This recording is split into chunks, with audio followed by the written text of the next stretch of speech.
Hello dear students, तो आज अपन class 11th का chapter number 2 atomic structure start करेंगे। 10th स्टैंडर्ड का ही टॉपिक अपन आज उठाएंगे, ज़्यादा हाई लेवल की बात नहीं करेंगे। आज की वीडियो में सिंपल और बहुत ही बेसिक जानकारी मैं आपको दूंगा एटॉमिक स्ट्रक्चर के बारे में। अगर हम एटम की स्ट्रक्चर पढ़ना चाहें, ठीक है, सबसे पहले तो देखते हैं एटम है क्या, what is the definition of atom.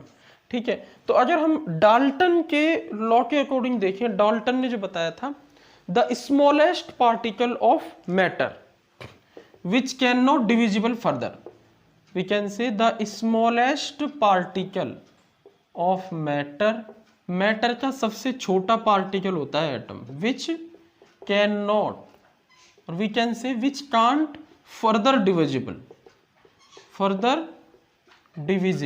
समझ गए, मतलब जिसको आगे डिवाइड ना किया जा सके और पार्टिकल्स में। अगर आप मतलब ये जो एटम होता है, ये इसका जो एग्जिस्टेंस होता है ना, वो नेचर में मिलता है हमें। क्लियर है नहीं है? इसके अंदर भी पार्टिकल्स होते हैं, लेकिन उनका अलग से इंडिपेंडेंटली एग्जिस्टेंस नहीं होता, ये आपको ध्यान रखना है। अब एटम्स के अंदर क्या होते हैं वो भी सुन लो। एटम्स के अंदर होते हैं सब एटॉमिक पार्टिकल्स। सब एटॉमिक पार्टिकल्स क्या होते हैं एटम्स के अंदर? सब एटॉमिक पार्टिकल्स। और अपन सब जानते हैं वो तीन है। कौन कौन से हैं जरा बता दो। इलेक्ट्रॉन, इस पर चार्ज कैसा होता है? नेगेटिव। कैसे आया ये चार्ज, इलेक्ट्रॉन की डिस्कवरी किसने की, ये सब बातें इस चैप्टर में करेंगे। जो जानते हैं वो लिख देता हूँ। प्रोटॉन पॉजिटिव चार्ज होता है, इलेक्ट्रॉन की डिस्कवरी, प्रोटॉन की डिस्कवरी। और तीसरा पार्टिकल होता है न्यूट्रॉन, इस पर कोई चार्ज नहीं होता, न्यूट्रल। ठीक है, तो ये सब एटॉमिक पार्टिकल्स होते हैं एटम के अंदर, इलेक्ट्रॉन, प्रोटॉन और न्यूट्रॉन्स। इन्हें अपन फंडामेंटल पार्टिकल्स भी बोल सकते हैं। क्या बोलते हैं इनको अपन? Fundamental particles. क्या बोलते हैं इसको? Fundamental particles. तो इस चैप्टर में अपन बेसिकली इलेक्ट्रॉन्स पर ही फोकस रखेंगे, बट डिस्कवरी इलेक्ट्रॉन की भी देखेंगे, प्रोटॉन की भी देखेंगे, न्यूट्रॉन की भी देखेंगे। साइंटिस्टों के नेम किन किन ने की थी, किस किस साइंटिस्ट ने कॉन्ट्रीब्यूशन दिया था, कैसे की थी, इन सब चीज़ों के बारे में बात करेंगे। हम अगर उनकी जगह होते तो हम किस तरह सोचते कि हम इलेक्ट्रॉन, प्रोटॉन और न्यूट्रॉन की डिस्कवरी कर पाते, उस तरीके की चीज़ें भी हम आपको बताएंगे। ठीक है, चलो, तो ये हो गया, नोट कर लो। अब हम बात करें एटॉमिक मास की, जो हम पढ़ के आए हैं पिछले चैप्टर में, बेसिक कॉन्सेप्ट ऑफ केमिस्ट्री में। ठीक है, अगर एटॉमिक मास की हम बात करें तो एटॉमिक मास क्या होता है बच्चों, बताओ। एटम का मास जो होता है वो एक्चुअली में न्यूक्लियस का मास होता है, ये रदरफोर्ड ने हमें बताया था। 10th स्टैंडर्ड में भी हम जानते हैं। एटॉमिक मास की अगर हम बात करें, ठीक है, तो वो किसका मास होता है? न्यूक्लियस मास, और we can say mass of nucleus. पूरे के पूरे एटम का मास उसके सेंटर पॉइंट पर ही डिपेंड करता है, यानी पूरा का पूरा जो एटम होगा उसका मास इस न्यूक्लियस के मास के इक्वल माना जाता है। मास ऑफ न्यूक्लियस मतलब मास of proton plus mass of neutron. जो पूरे के पूरे एटम का मास होता है वो प्रोटॉन और न्यूट्रॉन के मास के इक्वल माना जाता है। क्लियर है? क्लियर है नहीं है? पूरे के पूरे जो एटम्स होते हैं उनका मास, पूरे एटम का मास ऑफ प्रोटॉन और मास ऑफ न्यूट्रॉन को जोड़ देने के बाद मिलता है। मास ऑफ इलेक्ट्रॉन जो होता है उसके बारे में आप एक ध्यान रखना। मास ऑफ इलेक्ट्रॉन जो होता है वो 10,000 टाइम्स कम होता है as compare to mass of proton और न्यूट्रॉन से। इसलिए इलेक्ट्रॉन का जो मास होता है वो एटम के मास में हम ऐड नहीं करते हैं, उससे रिजल्ट पर कोई ज़्यादा इफेक्ट नहीं पड़ता है। कैलकुलेशन बढ़ने के बजाय कैलकुलेशन ही बढ़ जाएंगे, आपके रिजल्ट चेंज नहीं होगा। ठीक है, चलो, इतनी बात हुई। इसके बाद हम बात करते हैं कि हम एटॉमिक मास को निकालते कैसे हैं एएमयू में।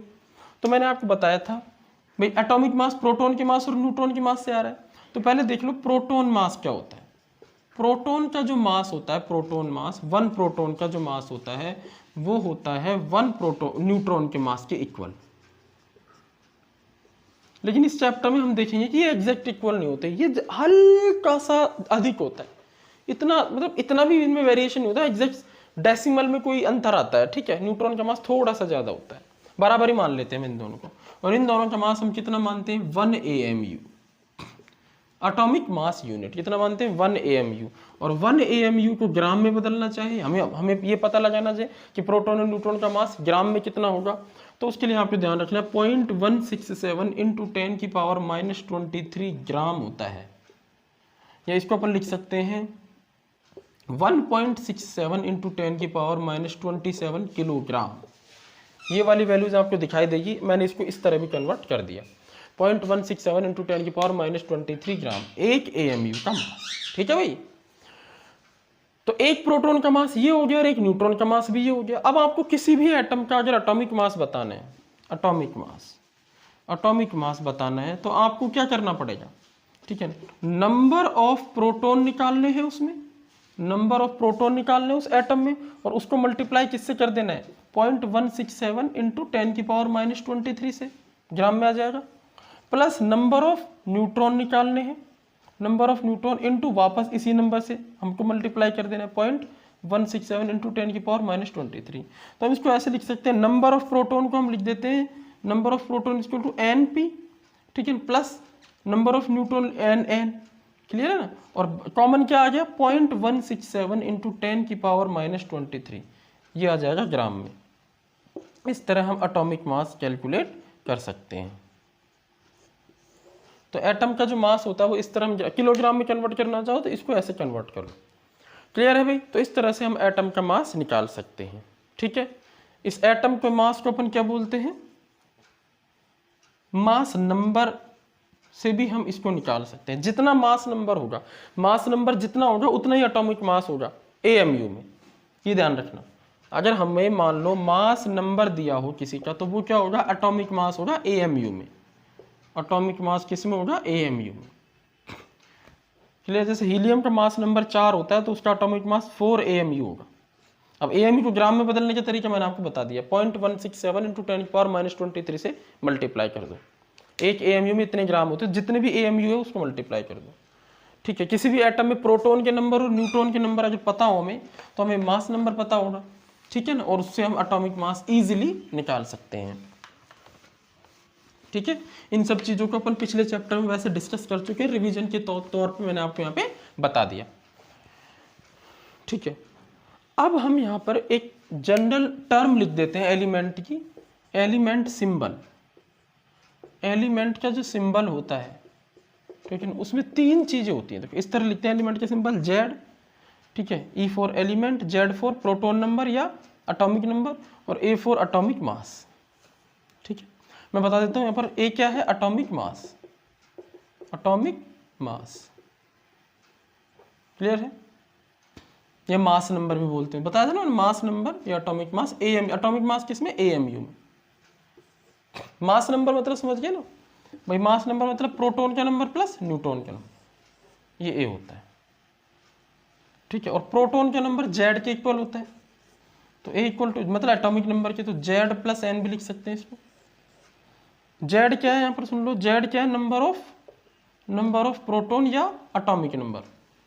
पीरियोडिक टेबल में कोई एटम 10 नंबर पर है तो उसके में 10 प्रोटॉन होंगे, तो Z की वैल्यू 10, 1 नंबर है तो 1, Z की वैल्यू 1, 5 नंबर है तो 5, Z की वैल्यू 5, कार्बन 6 नंबर पे है तो Z की वैल्यू 6 होगी, प्रोटॉन 6 होंगे, क्लियर है नहीं है।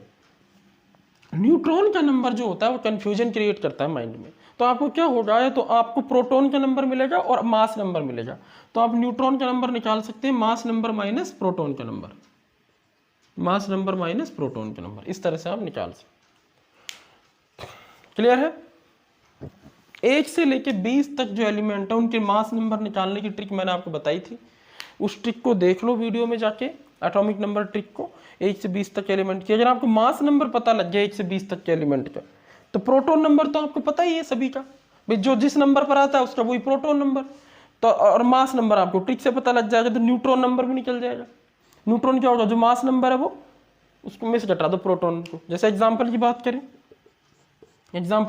अपन, तो एग्जाम्पल सोडियम 11 नंबर पर आता है, तो मैंने बताया था जो ओड नंबर पर एलिमेंट होते हैं, जिनका एटॉमिक नंबर ओड होता है, उनका एटॉमिक मास क्या होगा, डबल प्लस 1 यानी 23 हो जाएगा।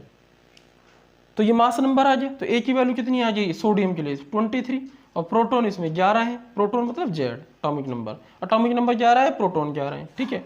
तो हम न्यूट्रॉन की तरह कैसे निकालेंगे, 23 में से हम 11 घटा देंगे तो 12 न्यूट्रॉन होंगे सोडियम। कितने न्यूट्रॉन होंगे सोडियम, बोलो 12। इस तरह से हम इसको कैलकुलेट कर सकते हैं, क्लियर है, बोलो क्लियर है नहीं है। चलो अब अगर अपन बात करें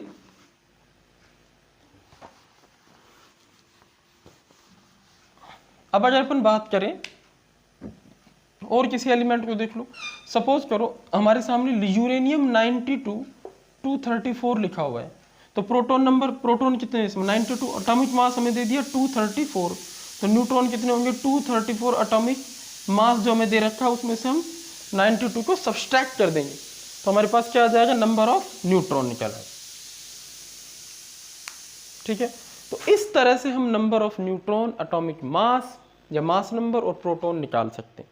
कल अपन बात करेंगे बहुत ही सिंपल टॉपिक, और वो है हमारा आइसोटोप, सेकंड आइसोबार, और थर्ड है हमारा आइसोटोन। पढ़ा है नहीं पढ़ा बोलो? 10th में। आइसोटोप मतलब प्रोटॉन का नंबर सेम, ठीक है, आइसोबार मतलब मास नंबर सेम, और आइसोटोन मतलब न्यूट्रॉन के नंबर सेम। इसीलिए मैं कह रहा हूँ ये तीनों आपको आने चाहिए। प्रोटॉन आपको पता होना चाहिए कैसे निकालते हैं, जो एटॉमिक नंबर होता है उतने ही प्रोटॉन। मास नंबर आपको OD1 वाली टेबल से 1 से 20 तक के मिल जाएंगे, बाकी के आपको दिए रहेंगे। और न्यूट्रॉन, मास नंबर में से प्रोटॉन नंबर घटा दो, न्यूट्रॉन के नंबर मिल जाएगा। क्लियर है? चलो, थैंक यू वेरी मच। इनकी बातें कल करें।